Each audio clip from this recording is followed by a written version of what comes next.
Germany just finished delivering every Skynex system it promised to Ukraine, and the results are already hitting the battlefield. 7 Shaheds shot down in one night, the first confirmed kills against Russian cruise missiles like the Kh-101 and the Caliber. And Ukrainian crews are saying one thing: this is the most efficient short-range air defense system we've ever touched. End quote. So what just happened? Why does Skynex suddenly matter more than ever?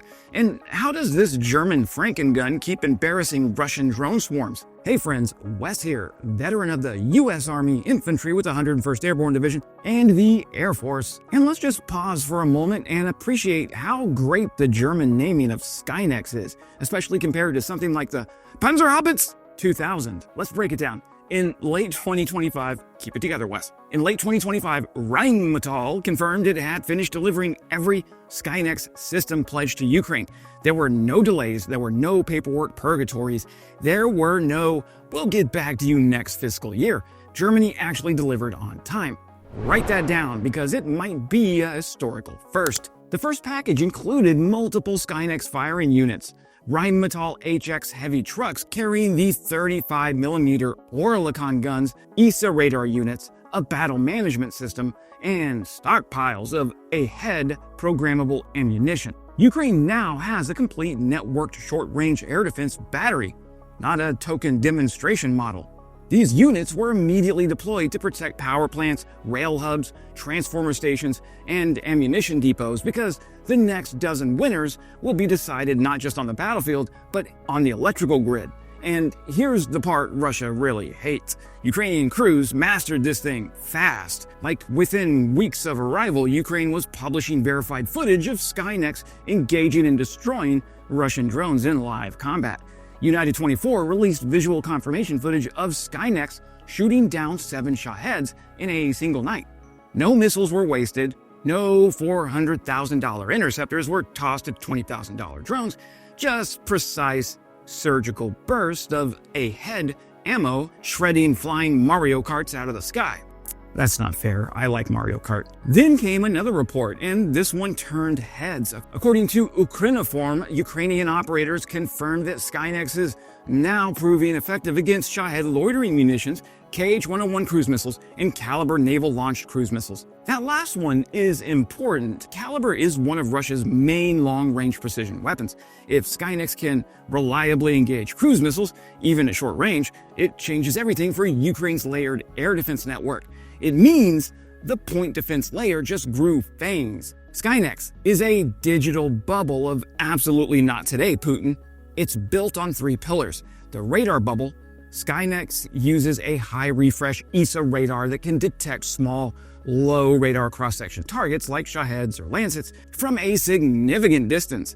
The radar filters clutter, handles low-altitude threats, and networks with other sensors. This radar is why Skynex is not fooled by cheap plastic airframes or low-speed targets. The battle management system is the brain of this operation. It links multiple guns, radars, and sensors together, and it determines what to fire, when to fire, and how much ammo to use. In Ukrainian hands, this system is being integrated with Kyiv's Delta battlefield network, turning the whole thing into a plug-and-play defense dome. The 35mm Oerlikon gun with its AHED ammunition is impressive on its own, with its high rate of fire, stabilized for accuracy, modular, and extremely reliable, but the secret sauce is the AHED ammunition. Each round contains 152 tungsten pellets that burst directly in front of the target. It turns the air into a blender. Drones don't stand a chance, and even cruise missiles get shredded by this effect. Now, Russia's Lancet drone operators hate this thing so much they probably sleep under tungsten umbrellas. Ukraine is fighting the most drone-saturated conflict in world history. Shaheds, Orlan 10s, Lancets, cube kamikazes, cheap FPV quadcopters, home-built suicide gliders. The sky is an angry beehive. Missile-based air defense is essential, but expensive. A NASAMS missile costs roughly $450,000. An IRIS-T missile costs around $430,000. A Shahed costs around $20K, and a Lancet costs around $35K. We've talked about this before on my channel, but the math just doesn't work. But a single 35mm burst from Skynex costs a few $100s. This system is built for the economies of attritional warfare. It is built for saturation attacks. It is built to sit next to key infrastructure and swat drones like a German-engineered fly swatter on steroids. This is why Germany sent it. This is why Ukraine loves it. This is why Russia hates it. Ukraine's air defense today looks like a medieval castle updated for the digital age. The outer ring consists of Patriot, SAMP-T, Buk, and NASAM systems, which provide long-range coverage for ballistic and cruise missiles. The middle ring consists of Gepard, IRIS-T SLS, RBS-70, and various manpad systems that handle mid-altitude drones and cruise missiles. The inner ring is Skynex. This is the fortress wall around the castle keep. If a drone gets this close, Skynex is the last thing it will ever see.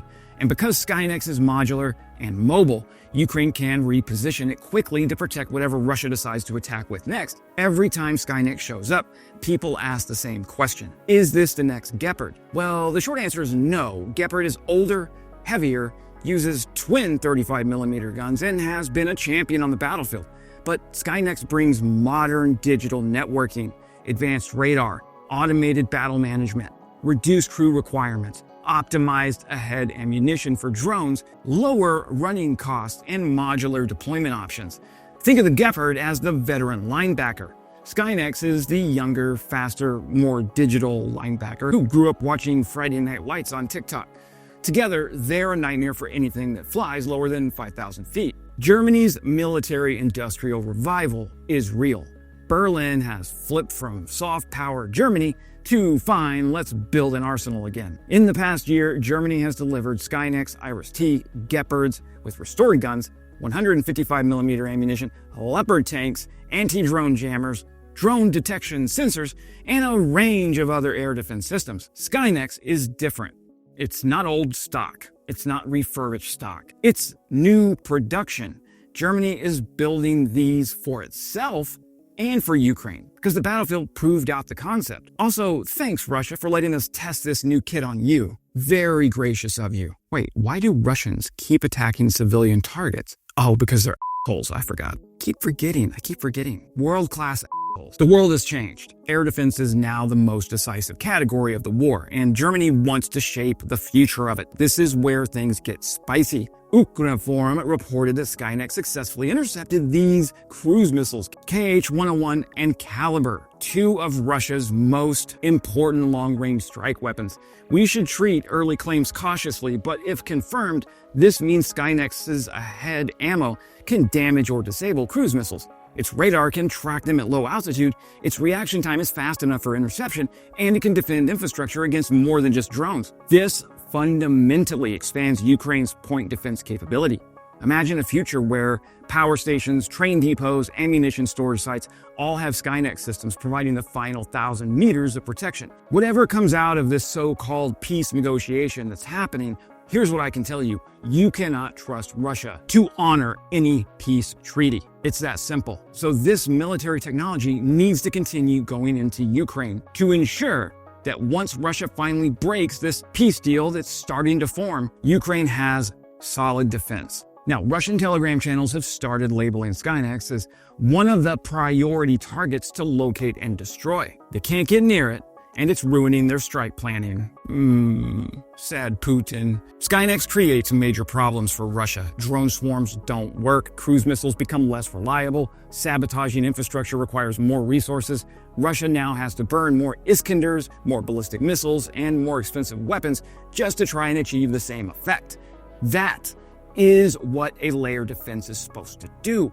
Germany is now evaluating how to scale Skynex production further. It's also looking at exporting more units to Ukraine and training more Ukrainian operators. Engineers are already testing enhanced ammunition and exploring ways to integrate Skynex with electronic warfare systems. Quietly, Germany is also developing Skynex 2.0, a next-generation version with improved radar, longer lead ahead rounds, optional missile modules, drone integration, and automated point defense routines.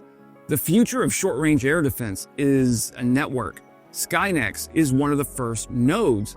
Ukraine is the proving ground, and Skynex is the closest thing Ukraine has to a bottomless anti-drone magazine.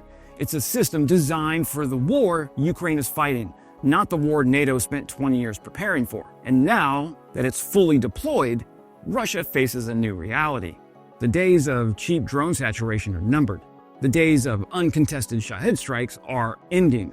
The days of easy infrastructure attacks against civilians are dying off. Germany sent a message, and that message is simple. Ukraine's sky is closing, one tungsten cloud at a time. That's it for today, my friends. If you want more breakdowns like this, subscribing is the best free way to support these videos. More systems are coming online, more upgrades are on the way, and I'll be covering everything Germany, Sweden, the UK, the US, and Canada roll out next. Oh, can't forget about my Aussie blokes down under. Crikey! Stay sharp, stay informed, have a great new year, and as always, glory to Ukraine, glory to the heroes. Crimea is Ukraine.